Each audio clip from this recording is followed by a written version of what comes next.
이는 한 아기가 우리에게 낳고 한 아들을 우리에게 주신 바 되었는데 그의 어깨에는 정사를 메었고 그의 이름은 기묘자라 모사라 전능하신 하나님이라 영존하시는 아버지라 평강의 왕이라 할 것임이라.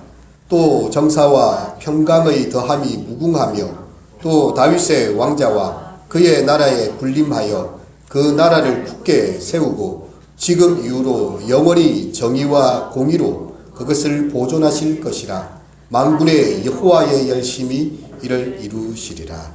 아멘. 그리스도 찬양단 특성으로 영광 돌리도록 하겠습니다.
박수를 드리도록 하겠습니다. 네, 기쁘다 구주 오셨네 만백성 맞으라. 하나님께서 우리에게 주신 귀한 선물, 하나님의 선물이라는 제목으로 오늘 말씀을 함께 나누고자 합니다. 여러분이 받아본 선물 중에 가장 평생에 기억에 남는 선물이 혹시 있으십니까? 너무 많은 선물을 받아서 이렇게 뭐가 기억이 잘 안 나는 것도 있을 수 있겠지만요. 아니면 혹은 여러분이 누군가에게 준 선물 중에 정말 내가 마음을 담아서 선물을 이렇게 해준 적이 있습니까? 제가 예전에 이렇게 소년교도소의 교정위원으로 아이들에게 가서 이제 함께 예배를 드리고 성경을 읽어주고 교회 집사님들, 권사님들 함께 소년교도소를 찾아간 적이 있었는데요. 한 해의 마지막이 거의 되어 가니까 한 그 소년이 저에게 선물을 하나 줬습니다. 그 선물이 참 잊혀지지가 않아요. 그것은 바로 그 시간들을, 참 힘든 시간들을 이겨가면서 화초를 하나 이렇게 화분을 만들어가지고 씨를 심고 이렇게 키워가지고 이게 아름다운 꽃이 나고 피고 이게 잎사귀가, 푸른 잎사귀가 있는 화분을 저에게 소년교도소에 그 한 친구가 선물을 준 것입니다. 너무나 뜻밖의 선물이었어요. 저는 아무것도 기대를 안 했기 때문에요. 그 아이들을 이렇게 한 달에 한 번씩 만나러 가면 우리의 상황과는 많이 다른 상황들을 볼 수가 있었습니다.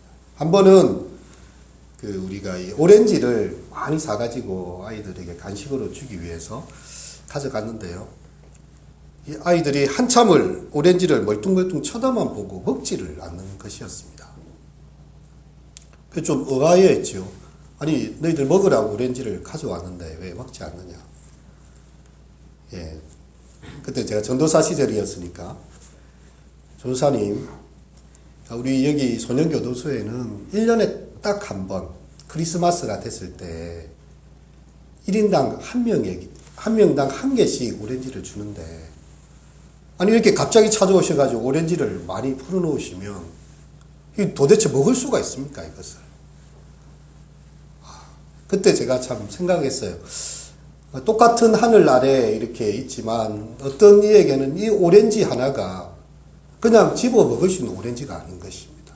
1년에 단 한 번 그렇게 배급되어서 나오는 크리스마스 선물로 그렇게 이 교도소에서 준다는 것이었어요. 그리고 어쨌든 그 소년이 저에게 준 화분을 보면서 저는 참 많은 생각을 했습니다. 자기들을 찾아와주고 함께 노래를 불러주고 성경의 이야기를 전해주는 이 전도사에게 이 소년이 화분을 만들어서 나도 이렇게 건강하게 이곳을 잘 퇴소할 때까지 열심히 살겠습니다. 이런 표현이지요. 정말 이렇게 흙 속에 묻혀 있는 것 같지만 그 씨앗이 자라서 잎사귀를 내고 꽃을 피우는 것처럼 자기 인생도 언젠가 그렇게 새롭게 꽃 피워질 날들을 기대하면서요. 그렇게 자기의 삶을 하루하루 살아가는 그 성실함이 저에게 느껴졌기 때문에 평생 내리에서 이게 지워지지 않는 그런 선물인 화분이었습니다. 하나님은 우리에게 선물을 보내어 주셨어요. 바로 그것이 오늘 우리가 읽은 이사야 말씀의 주인공입니다. 유진 피터슨 목사님 더 메시지 성경에 보면 이렇게 번역을 했는데요. 이는 우리를 위해 한 아기가 태어났기 때문입니다. 그 아들을 우리에게 선물로 주셨기 때문입니다.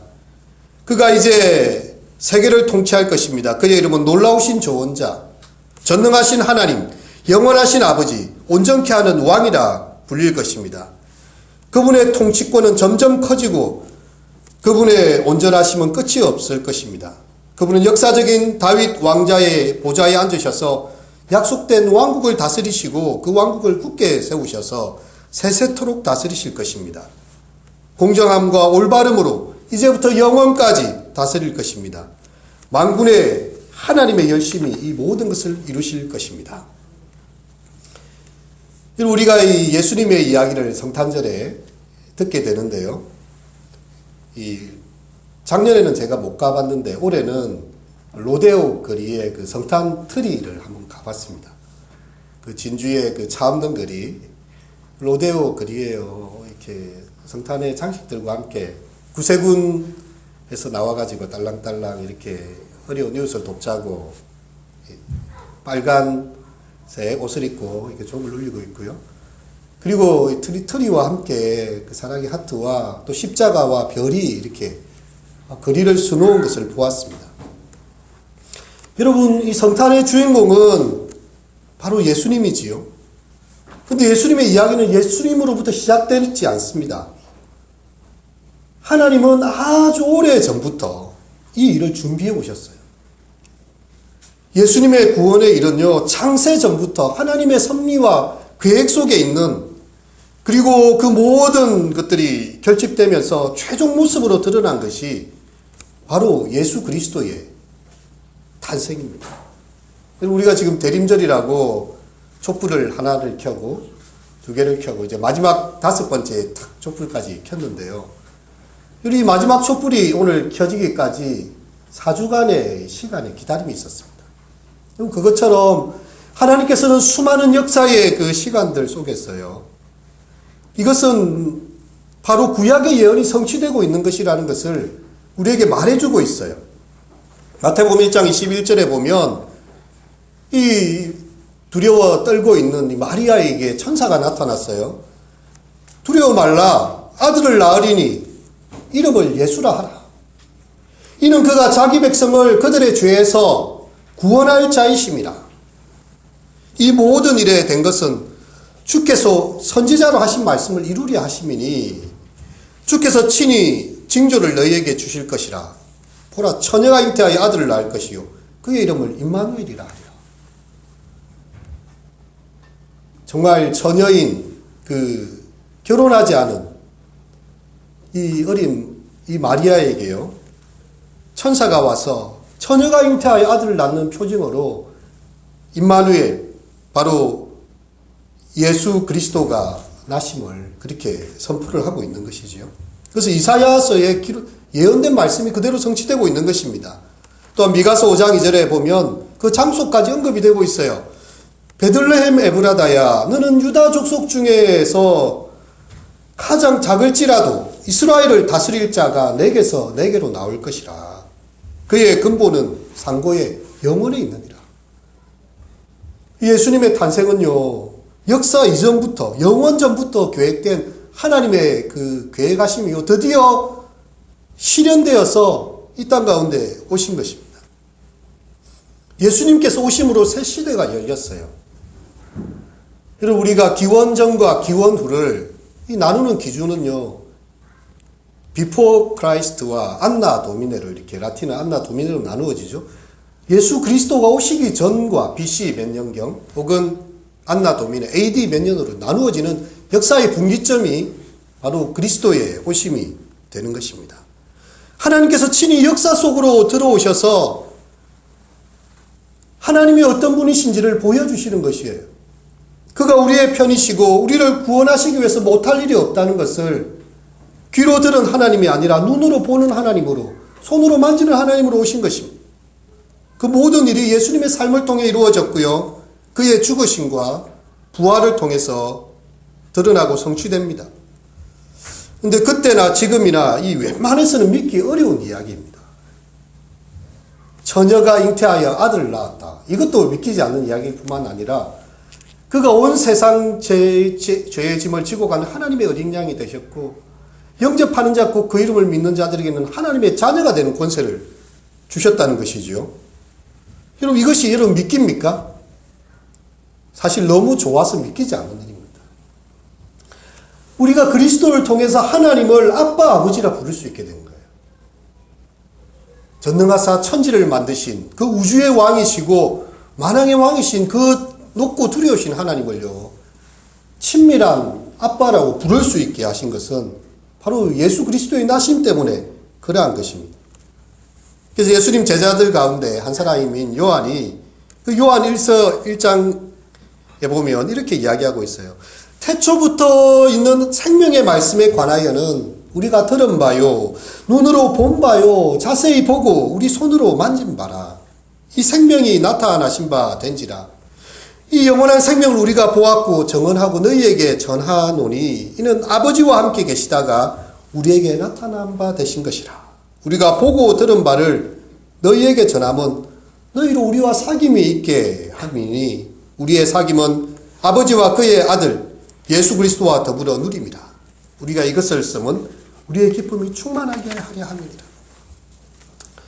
갈라디아서의 바울 사도는요, 때가 참에 하나님이 그 아들을 보내셨다 이렇게 해요. 때가 찼어요. 하나님께서 정하시고 정하신, 기다리고 기다린 그 시간이 마침내 차올랐습니다. 하나님이 그 아들의 영을 우리 마음 가운데 보내사 아빠 아버지라 부르게 하셨느니라. 갈라디아서 4장 6절의 말씀이지요.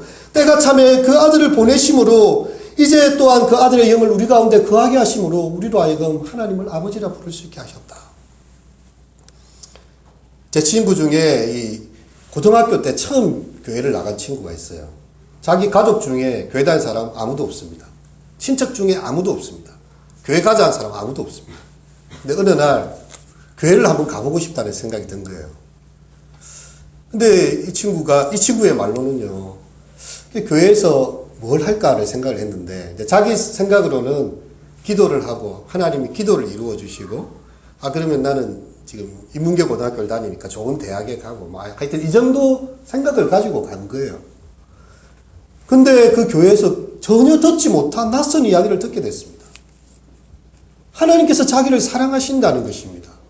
자기 아들을 이 땅에 내어주기까지 사랑하신다는 것이고, 영원한 하나님의 나라와 통치가 하나님의 백성들 가운데 있다는 것이고, 하나님께서 영원토록 다스린다는 거대한 이야기를 들려주었는데요, 너무 충격을 받은 거예요.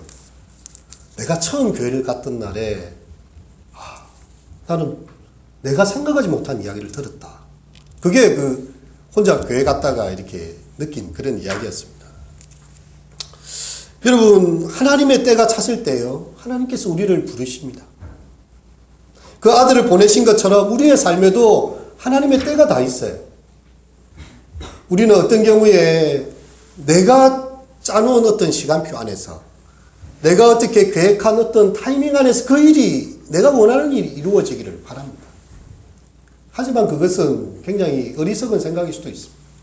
왜냐하면 하늘이 땅보다 높음처럼 하나님께서는 우리의 생각보다 더 높으신 하나님이거든요. 지금 우리가 당장에 이 초콜릿 하나 먹고 배부른 것보다는요, 지금 좀 굶고 있다가 조금 더 기다려서 맛있는 뷔페 식당에서 마음껏 먹기를 엄마는 원하지 않습니까? 근데 애들은 안 그렇죠. 초콜릿 하나 먹고라도 배고픔을 빨리 잊고 싶어요. 조금만 더 기다려라. 하나님께서는 우리를 위해서 가장 좋은 것을 항상 예비하고 계십니다. 여호와는 나의 목자시니 내게 부족함이 없으리로다. 그 양들이 목자의 인도를 따라 가다 보면요, 양들이 눈이 시력이 정말 안 좋거든요. 그래서 자기 앞에 양의 궁둥이에다가 이 자기 머리를 딱 대고 촉감과 그 느낌으로 따라갑니다. 근데 너무 목이 말라요. 그러면 어떻게 할까요? 그냥 이렇게 지나는 동안 앞에 양이 밟아놓은 그 꾸정물이라도 먹고 싶을 때가 있어요. 찬방찬방 소리는 들리고 진흙탕문이 다 돼도 내가 목이 너무 마르니까 먹고 싶은 때라도 그런 마음이 든단 말이죠. 근데 목자의 목적은 앞에 양이 그냥 밟아놓은 진흙탕물을 마시는 게 아니에요. 푸른 초장, 맑은 물가로 이 양을 인도해 갑니다. 목적이 있어요. 정말 깨끗한 물을, 푸른 초원에 그 맑은 물을 마시기를 원하시는 것입니다. 근데 우리는 내 작은 생각에 지금 내가 원하는 것이 되어야 된다고 종종 만족하는 경우가 많습니다. 만약 하나님께서 우리의 기도를 속히 이루어주지 않는다면 하나님께서 정말 더 큰 선물을 우리에게 준비하고 있는지 모르겠어요. 우리는 그 하나님의 신실하심을 믿고 하나님이 우리를 향한 사랑을 확신하는 것입니다. 이 성육신이 일어난 이 시점, 이 시간은 어떤 때인가? 보통 역사학자들은 조금 더 이렇게 일찍 보고 있죠. 주전 한 5년 정도로 이렇게 보고 있고요.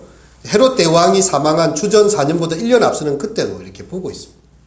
이스라엘은 로마의 식민지가 되어져 있는 가장 비천한 상황에 있었고요. 정말 이러한 때에 왜 예수 그리스도께서 오셔야 했는가? 특별한 이유가 그때라도 있는가? 이때는 하나님께서 아브라함을 부르셔서 내가 너로 큰 민족이 되게 하고 복의 근원이 되게 하리라. 저 하늘의 별들을 보고 땅의 모래를 보고 너의 자손을 이렇게 많게 하리라. 너를 통하여서 구원의 길이 열려지리라 한 그 아브라함을 부르신 그 약속이 2000년이 지난 딱 시점입니다.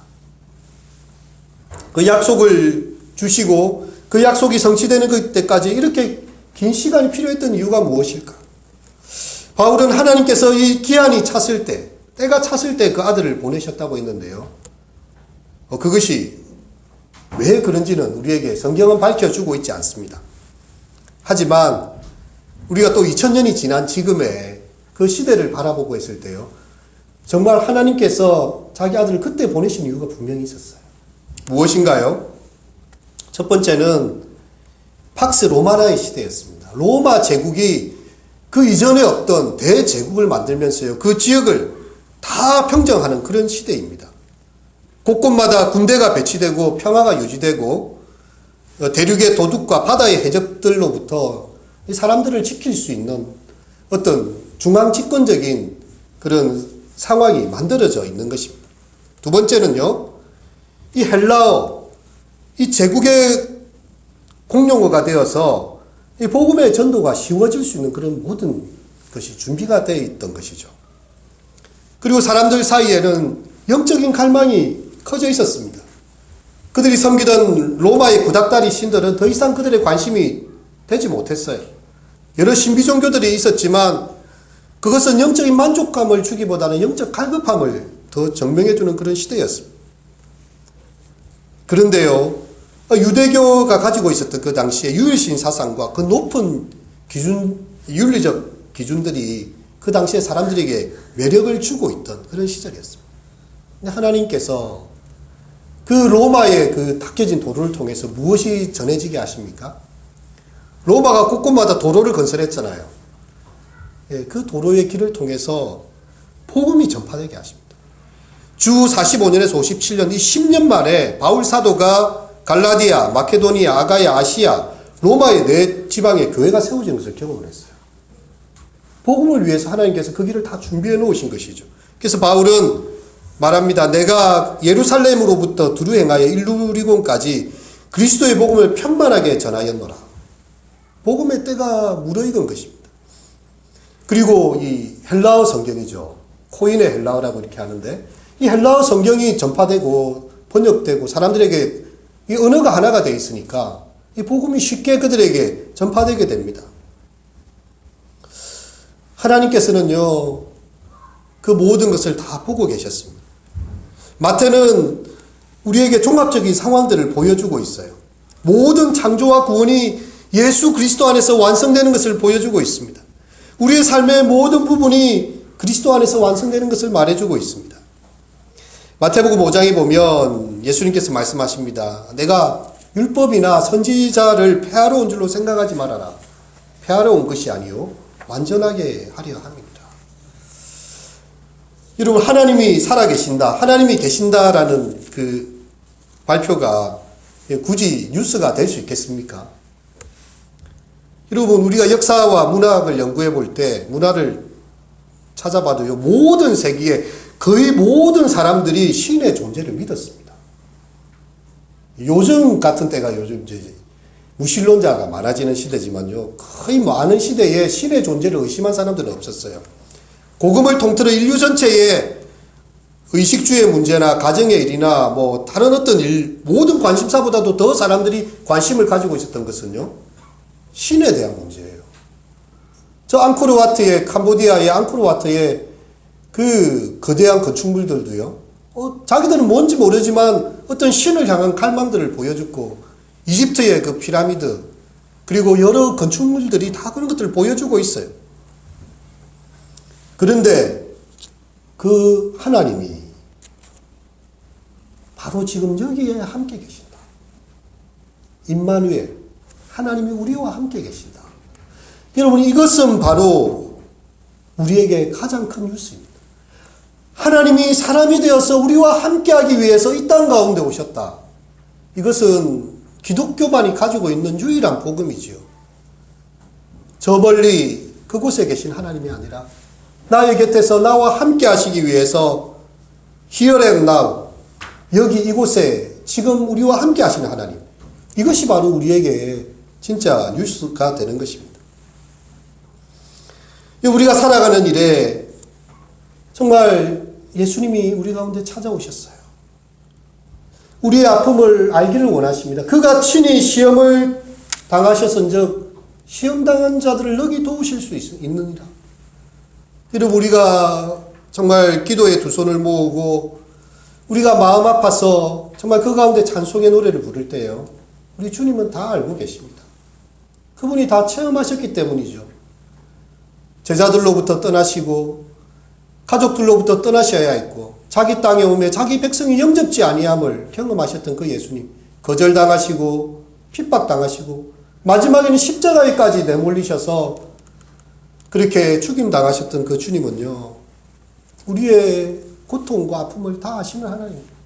그 우리의 고난을 채울치 못한 자가 아니요 우리와 한결같이 시험을 받은 이로되 죄는 없으십니다.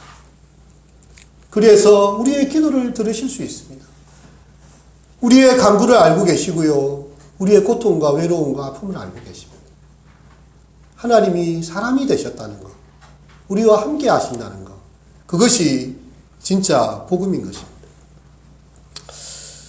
여러분, 디트리트 본 헤퍼라는 이 목사님은 나치 독일 시절에 이 고백교회라는 걸 만들어가지고요, 우리는 나치에 협력하지 않는다. 특별히 히틀러에 대해서 우리는 반대한다. 그런 정말 신학자고 지조 있는 어떤 목회자로서 이 옥에서 옥중서간을 적고 마지막에 순교하신 그런 분입니다. 근데 그분의 책에 보면 나를 따르라라는 책에서요, 값싼 은혜에 대해서 이야기를 하고 있어요. 여러분, 예수 그리스도의 오심과 예수 그리스도의 탄생은요, 너무나 값비싼 하나님께서 자신의 모든 것을 내어주신 하나님의 사랑을 확정하신 최고의 선물인데, 그것이 값싼 은혜로 전락했다는 사실입니다. 그것이 어떤 것입니까? 값싼 은혜는요, 회개를 요구하지 않아요. 용서에 대해 설교합니다. 교회에 아무런 훈련이 없이 그냥 세례를 주는 것입니다. 신앙의 고백도 없는데 성찬식에 참여하게 하는 것이고요, 개인적인 죄의 고백이 없는 죄사함의 선언입니다. 값싼 은혜란 제사도가 없어진 은혜예요. 십자가가 없는 은혜이고 살아계시고 성육신하신 예수 그리스도가 빠져버린 그런 은혜가 되는 것입니다. 여러분, 예수 그리스도가 선물로 우리에게 주신 것은요, 자신의 목숨을 우리의 생명과 바꾸시는 일입니다. 우리를 영원한 죄악과 죽음의 하나님의 심판 앞에서 구원해내시는데 자기의 생명을 십자가로 대신하신 것입니다. 그가 찔림은 우리의 흠을 인한 것이고 그가 상함은 우리의 죄악을 인한 것입니다. 그가 채찍에 맞음으로 우리로 나음을 얻게 하시는 자신의 죽음을 통해 우리를 구원하시는 하나님의 값진 은혜입니다. 그런데 이 새로운 삶을요, 우리가 쉽게 값싸게 그렇게 취급하고 있지 않습니까? 우리가 전도지를 사람들이 줄 때, 이어서 이 포장지, 사탕 하나에 이렇게 전도지를 준다면 아마 사탕 하나만큼을 생각할 거겠죠, 그죠? 그냥 사탕에 그냥 끼어 있는 전도지. 근데 만일요, 다이아몬드를 하나 딱 해가지고 전도지 주면 사람들이 어떻게 했습니까? 지금 이 메시지가 내게 주어진 게 이 다이아몬드만큼의 집 몇 채는 살 수 있는 엄청난 보석이구나, 이렇게 생각을 하겠죠. 하나님께서는요, 자기의 가장 값진 것을 우리에게 내어주셨습니다. 그분이 바로 최고의 선물이시고 우리 예수님이십니다. 근데 우리의 삶이 복음을 잘 몰라요. 그래서 우리 복음을 값싼 은혜로 그렇게 여길 때가 많이 있습니다. 로마서 6장에 이야기를 합니다. 그런즉 우리가 무슨 말을 하리요? 은혜를 더하게 하려고 죄에 거하겠느냐? 그럴 수 없느니라. 죄에 대하여 죽은 우리가 어찌 그 가운데 더 살리요? 여러분, 이것이 바로 은혜를 받고 십자가를 경험한 자의 삶의 모습이죠. 이전 것은 지나갔으니 보라 새 것이 되었도다. 옛 사람을 벗어버리고 그리스도 안에서 온전함으로 새롭게 지으심을 받은 새 사람을 입는 삶이 되는 것입니다. 우리가 은혜를 죄가 있는 곳에 은혜가 더하지요. 그렇다고 해서 은혜를 더하게 하려고 죄에 거해서는 되지 않습니다. 그럴 수 없느니라. 죄에 대해서 죽은 우리가 어찌 그 가운데 더 살 것인가. 그래서 그리스도의 복음을 아는 사람은요, 정말 하나님을 모습을 닮아가려는 거룩함에 대한 그런 싸움과 그런 전쟁이 있는 그런 사람들이죠. 우리는 우리의 삶을 주님의 오심을 기다리며, 다시 오실 주님을 기다리며 어떻게 살아가고 있습니까? 알베르트 까미의 희곡 중에 오해라는 짧은 에피소드 같은 그런 글이 있는데요. 외진 마을에 그 아주 조그만 여인숙을 운영하며 근근히 그냥 하루하루 풀칠하고 살아가는 이 모녀가 나와요. 원래 그 집에는 짱이라는 아들이 있었는데요. 어릴 때 그냥 가출을 하고 나서 소식이 없습니다. 근데 어느 날 이 여인숙에 혼자 여행하는 손님이 들어왔는데 이 돈이 좀 있어 보이는 사람인 거예요. 모녀는 망설이다가 그 사람에게 수면제를 먹이고 이 돈을 빼앗고 갑니다. 처음에는 불안했지만 이 돈 맛을 본 이 모녀는 그 후로도 그런 일들이 계속 반복이 되고 있었어요. 근데 어느 날이었습니다. 건장한 한 젊은이가 투숙을 했어요. 성공한 부자처럼 보였습니다. 수면제를 먹여서 깊게 잠들게 만든 후에요, 짐을 뒤지다가 놀라운 것을 발견하게 되었습니다. 어릴 때 사진과 그의 신분증인데요, 그는 다름 아닌 어릴 때 가출한 짱이었습니다. 짱. 어머니와 누이를 놀래주기 위해서 일부러 말하지 않고 몰래 혼자 찾아온 것이었어요. 엄마가 좋아하겠지. 우리 누이가 좋아하겠지. 그런데 이 모녀는요, 자기 아들을, 자기 동생을 수면제 먹여서 죽이려 한 자기들의 모습을 그때 보게 된 거예요.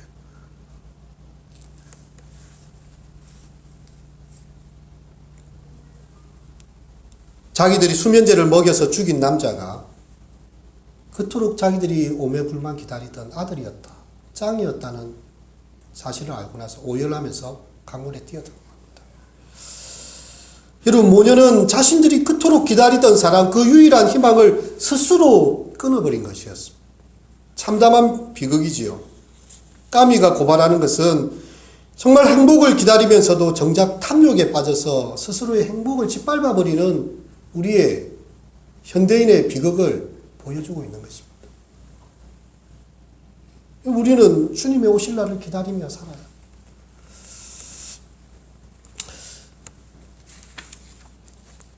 우리가 예수님 앞에 서게 될 때 예수님께서 우리를 향해서 이렇게 말씀하시겠지요. 내가 목마를 때에 네가 나에게 마실 것을 주지 않았느냐. 네? 예수님 언제 제가 내가 배고플 때에 네가 나에게 와서 먹을 빵을 하나 주지 않았느냐. 주님, 제가 언제 내가 외롭고 홀로 있을 때 네가 찾아와서 따뜻한 이불을 주고 따뜻하게 내 손을 맞잡지 않았느냐.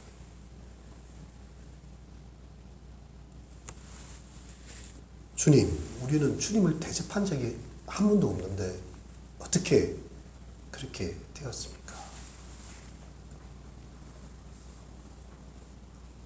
너희 곁에 지극히 작은 자 하나에게 한 것이 곧 내게 한 것이다. 또 한쪽 편에서는 사람들이 이야기를 해요. 우리가 언제 예수님을 박대하고 물도 안 주고 밥도 안 주고 아무것도 안 챙겨 보내고 그렇게 예수님을 우리 예배 많이 드리고 잘했는데요. 나는 너희를 도저히 모르겠다. 이 지극히 작은 자 하나에게 하지 아니한 것이 곧 나에게 하지 아니한 것이다. 이 마지막 심판 때에 양과 염소를 나눌 때예요. 우리 주님께서 그렇게 심판할 것이라고 성경이 이야기를 하고 있습니다. 이런 우리는 주님의 오실 날을 기다리며 살아가고 있는데요. 누구에게나 똑같은 날이 아닙니다.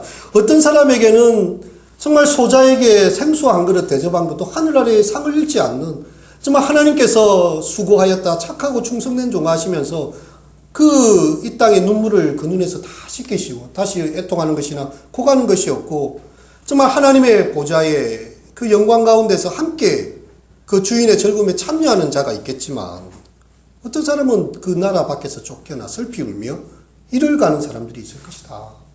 주님이 오시는 날은 모두에게 똑같은 날이 아니에요.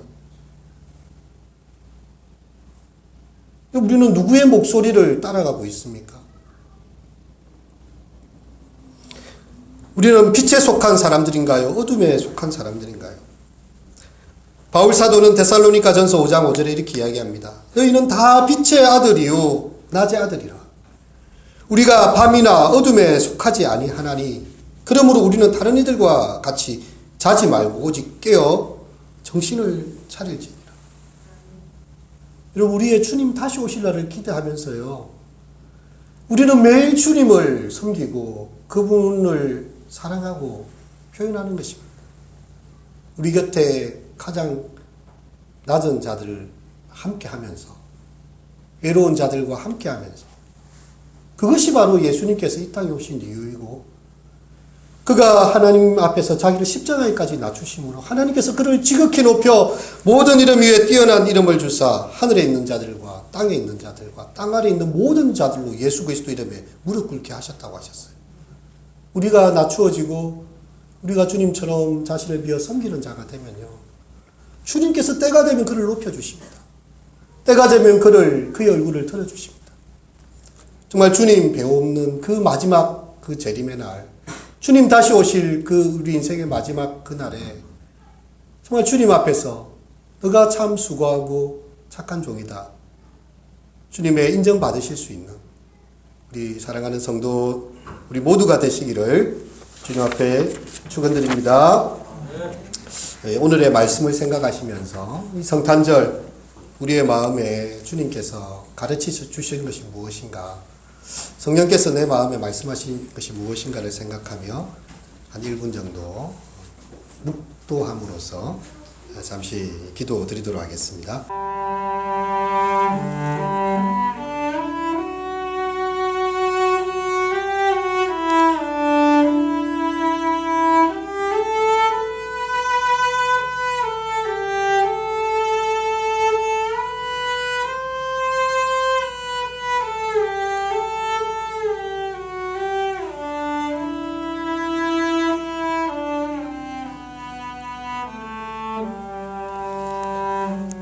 주님, 오늘도 우리는 주님을 기다립니다.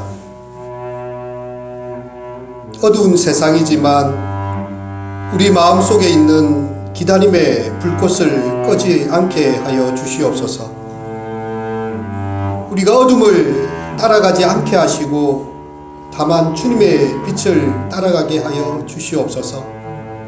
주님이 성탄절 정말 주님의 말씀을 기억하며 주님 다시 배울 그날을 기대하며 우리의 믿음의 여정을 소망 가운데 사랑 가운데